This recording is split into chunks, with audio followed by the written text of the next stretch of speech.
दूर के एक गांव में एक परिवार रहता था जिसका नाम था दिलीप। दिलीप अपनी पत्नी और एक बेटी के साथ रहता है। उसकी पत्नी निशा जी पेट से थी। इस बात से दिलीप बहुत खुश था। आखिर क्यों? चलिए अब हम जानते हैं। आखिरकार कुछ दिन बाद हमारे वंश को चलाने वाला बेटा आने वाला है। अच्छा पापा, ये वंश क्या होता है जो सिर्फ लड़के ही चला सकते हैं? ये लड़की का कोई महत्व नहीं होता? जो अपने माँ बाप का ख्याल रखता है और हमेशा साथ रहे, वो तुम्हारी तरह हमें छोड़कर शादी कर ससुराल नहीं जाएगी, समझी? क्या लड़कियाँ माँ बाप का ख्याल नहीं रखती? और मैं आप दोनों से बहुत प्यार करती हूँ और मैं आप दोनों को छोड़कर कहीं नहीं जाऊंगी। माँ पापा। हाँ मेरी बेटी, मुझे पता है कि तुम हम दोनों से बहुत प्यार करती हो, पर ये तो समाज का नियम है जो बदल नहीं सकते हम। हाँ, लड़की का शादी मतलब दहेज देना, हमें लूटना, हमें लूटकर अपने पति का घर बसाना, और क्या? ये आप क्या कह रहे हैं? ये बच्चे हैं अभी, ऐसा मत कहिए। तो इसे कहो कि हमारे बीच के बातों में ना घुसे, ये सब बात मुझसे ना कहे। उसका जो काम है वो करे। लड़की का जो काम होता है वही ये सीख ले, इतना ही बहुत है। आप इतना गुस्सा मत करिए, शांत हो जाइए और तुम जाओ अपने काम करो। ये सब सुनकर कमला उदास होकर अपने काम में लग जाती है।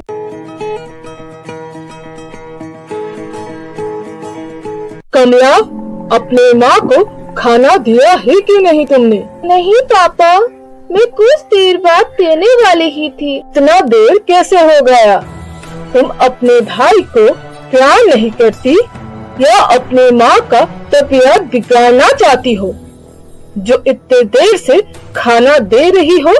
हाँ? नहीं पापा, मैं कपड़ा धो रही थी, इसलिए देर हो गया खाना बनाने में। क्या हुआ जी? इतना शोर क्यों हो रहा है? सब ठीक तो है ना? तुमको समय से खाना खाने का कोई ध्यान है कि नहीं? अपने इस बेटी को समझा देना, समय से अपना काम करे। हाँ ठीक है। और तुम यहाँ रुक के क्या हम दोनों का बात सुन रही हो? जाओ खाना लेके आओ जल्दी। अपने पापा का गुस्सा और मत बढ़ाओ। जी माँ, मैं अभी लाती हूँ, आप लोग बैठिए। आप इसे क्यों डांटते रहते हैं हमेशा? तुम उसकी इतना तरफदारी मत करो, समझी? एक तो लड़की है। तुम ये बताओ कि वो इतने देर कर रही थी तो तुम भी कुछ बना के खा सकती हो कि नहीं? ये आप क्या कह रहे हैं? मैं इस हालत में कैसे खाना बनाऊं? मुझसे तो अच्छे से चला भी नहीं जा रहा है। कुछ देर बाद जब सब खाना खाने लगते हैं तब दिलीप बोल उठता है। ये क्या खाना बनाई है? कोई स्वाद ही नहीं है, नमक भी इतना कम है।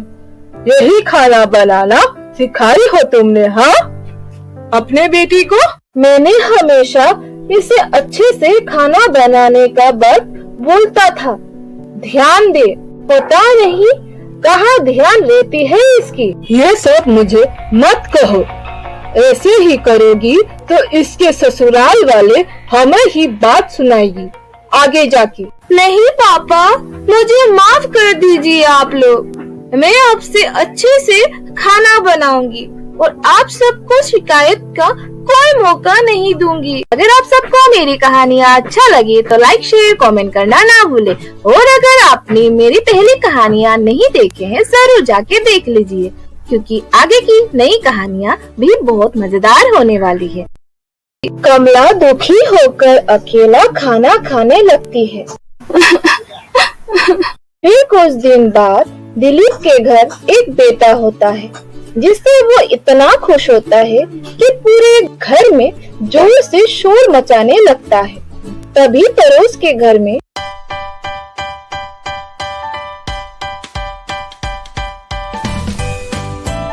ओ पायल, ये बाहर शोर कैसा? अभी नींद लगा ही तो था, पर ये शोर मुझे सोने ही नहीं दे रहा है। आखिर ऐसा हुआ क्या है? वो माजी लगता है निशा का घर बेटा हुआ है। वो पेट से थी ना? ये तुम कौन निशा की बात कर रहे हो? अरे दो घर छोड़कर जो दिलीप का पत्नी है ना, उनका। ये सुनते ही दीपा खुशी से अपने बेड से उठकर खड़ा हुई और बोला, अच्छा तब तो उसके घर जाना ही होगा बधाई देने। अरे दो बेटी के बाद अब जाके बेटा मिला है, चलो चलते हैं उसके घर। ये कहकर दोनों एक साथ बधाई देने दिलीप के घर जाते हैं।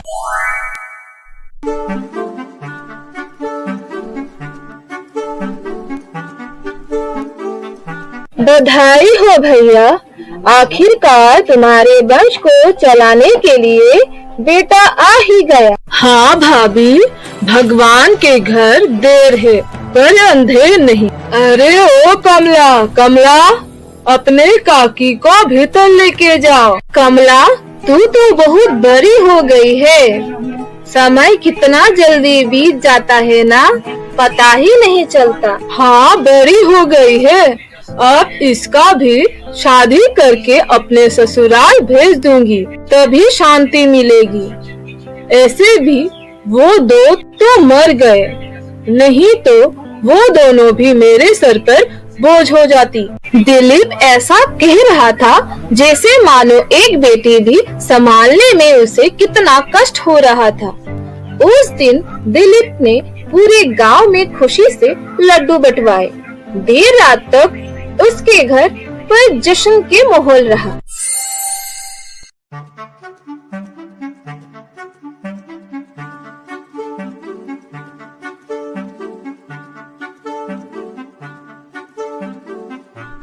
अरे मेरा भाई तो कितना सुंदर है, कितना प्यारा भी है।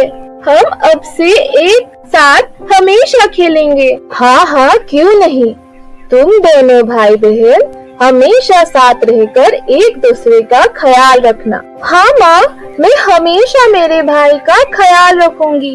ये क्या कर रही हो तुम? मेरे बेटे को गिराना चाहती हो? ये क्या कह रहे हैं आप? ये तो बस खेल रही थी अपने भाई के साथ। चुप रहो तुम। तुम्हें अपने बेटे का ख्याल नहीं या रखना नहीं चाहती? जो इसे दे दिया संभालने, अगर मेरा बेटा इसके हाथ से गिर जाता तो ना दर्द होता उसे। पापा आप माँ को कुछ मत कहिए, इसमें इनका कोई गलती नहीं है। मैं ही भाई का साथ खेलने आ गई थी, अब से ऐसा कभी नहीं होगा। पापा आप लोग मत झगड़िए मेरे वजह से। हाँ ठीक है, आगे से ध्यान रखना तुम दोनों, समझी? मेरे बेटे को अगर कुछ हुआ तो मुझसे बुरा कोई नहीं होगा। ये कहकर दिलीप वहाँ से चला गया और कमला फिर से दुखी होकर रोने लगी अपनी माँ के पास। मत रो मेरी बेटी, पापा ऐसे ही बोल रहे थे, शायद कुछ परेशानी में होंगे इसीलिए गुस्सा आ गया और ये सब तुमको कह दिए। माँ पापा इतना गुस्सा क्यों करते हैं मेरे ऊपर? क्या मैं उनको पसंद नहीं क्योंकि मैं एक लड़की हूँ?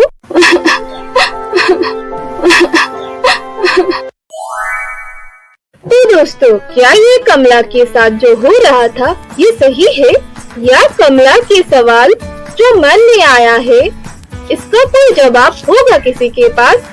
ये जानने के लिए हम फिर मिलेंगे कहानी के अगले भाग के साथ। तब तक के लिए धन्यवाद।